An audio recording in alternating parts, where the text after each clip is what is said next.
Well, hello, coaches. Welcome back. Coach KW here. Hope you're well.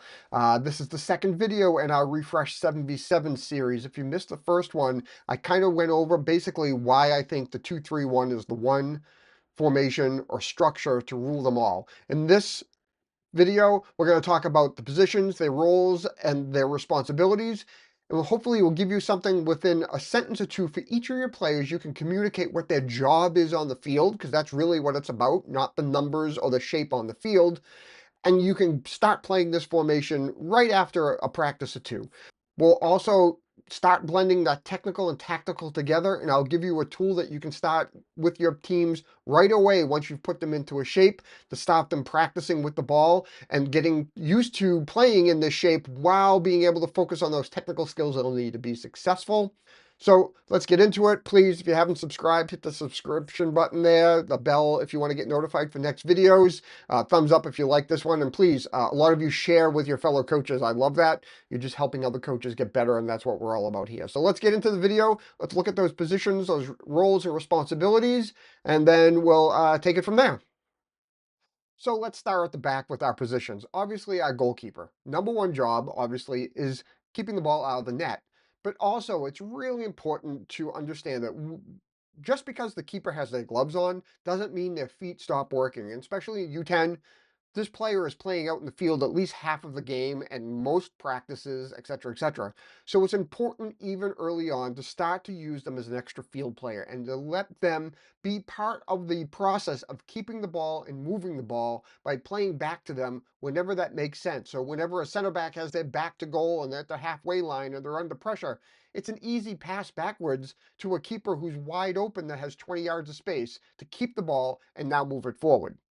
So once we move on from the keeper being in that back line, the next part, of course, is our two center backs. And it's really important. This is the beginning of learning how to play with a partner. So they're always connected. And that's what we're trying to understand, get them to understand pretty quickly is they have a partner. They need to keep track of their partner. And as they move up and down the field, they work together to keep each other connected.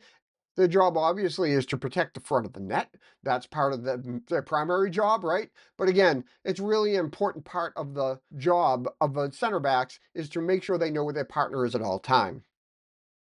Our next two positions are our wide players. And as we talked about in the video, players learning how to work on the outside is an important skill to learn into the 11v11 game because that sideline presents both a challenge and an opportunity for them. It's a challenge when they're attacking, and it's an opportunity when they're defending to push players into that space. One of the things that is really helpful for them is to understand that those wide channels are their roads or their paths, and that's where they should be operating. They're trying to attack 1v1 and defend 1v1. So their job is really to make sure they stay out there and keep the width of the game. As they get closer to the 18-yard box, it's sometimes easy to say, hey, while they're learning, the only way I want you to get into the 18 is to come in through the side walls. That's a good way to keep their width going when they're learning how to play. Now let's talk about our central player, the 8, or when we are trying to be more defensive, the 6, or when we're trying to be more offensive, the 10. This is kind of that magical role that can change. But what's important here is their job is the helper. They have the helper position in the field. They have a connection to every other position on the field. You can see they have a direct relationship, even all the way back to the keeper, but they're connected to all the players all around them at any one time. They're always in relation to that, so they're always there to support the other players. Now, one of the common things that happens a lot of times is that 8 will get too close to the 9 into the same space, and one of the things we like to say to them is to try to stay behind the ball as long as the center backs don't have it, so that they can become that help or that outlet. Because when they come into that space, you can see now they're all in the same line. There's no place to move or pass that ball, and it becomes very congested. So being able to keep that space behind the ball just allows them to be more of a helper all the way around. Now, let's talk about our friend the striker, the number 9. Yes, their job is to put the ball in the back of the net, but they actually have many other roles that are important at 7v7, 9v9, and 11v11, right? Their first job here when they're playing is they're marking the center backs when we don't have the ball. As you can see here, they're in a position now that if this ball goes out to the wide player and they don't have any place to go, the easy pass would be to turn around and play back to that center back behind them. But if your nine is doing the job, which is marking those center backs, it makes that pass that much more dangerous because if they win it, they're now going 1v1 against that center back going the other way. So that is one of their jobs. The other job is, let's say our 11 wins the ball here. They need to be that outlet. Where are they going to get the ball so that they can get the pressure out of your zone and start moving up the field? If your nine sags back too far, you have no place to go. And then lastly, they also lead the press. Like, for example, here on a goal kick, when this ball gets played out to the center back on the right, the striker's job here now is to curve their run to cut the field in half, making the play go to one side. And now you've set your team up to keep the play on one side, hopefully now making it harder for that team to play out. So they have defensive roles in addition to just trying to put the ball in the back of the net. Well, let's review the three common mistakes that happen or traps that happen with players at this age in any formation, but we'll look at it here.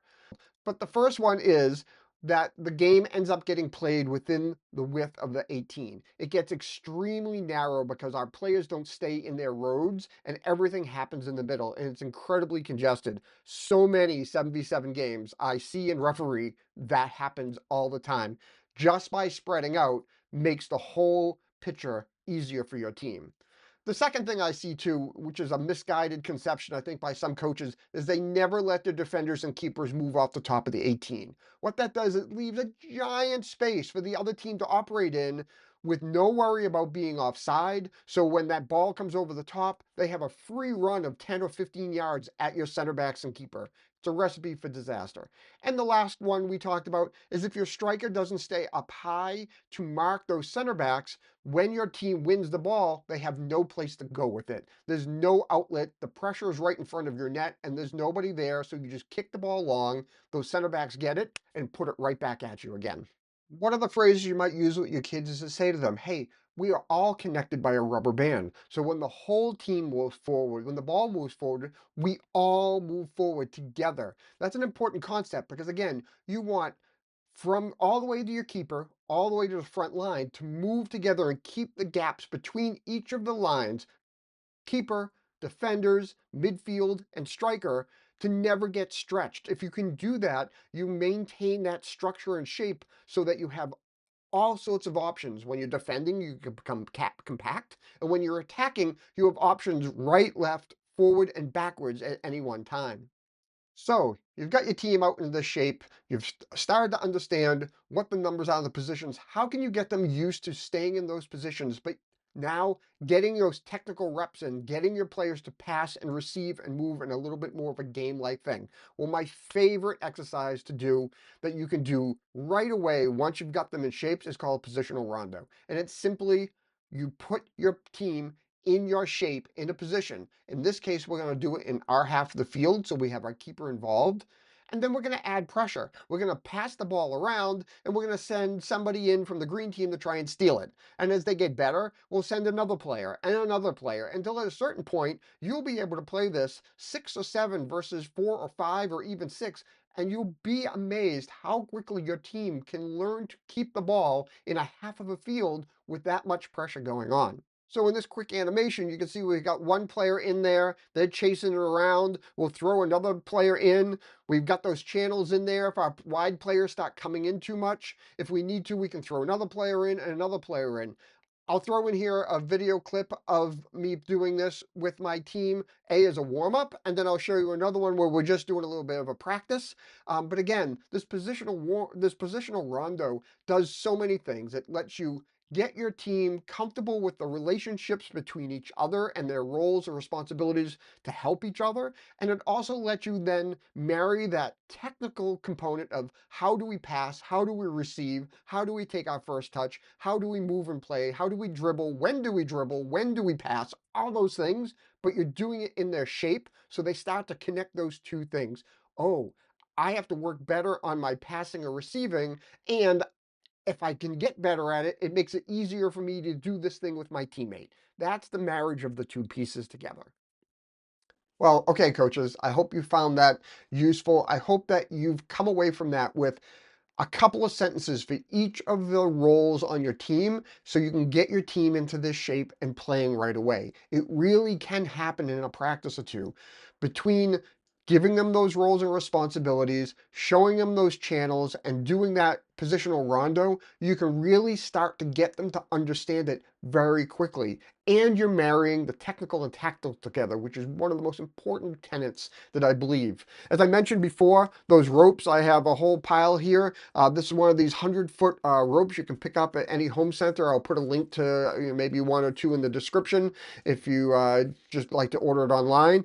But players that age have a hard time imagining a straight line between two things. So even if you say, hey, imagine a line between this 18 and that 18, they really have a hard time cognitively doing that.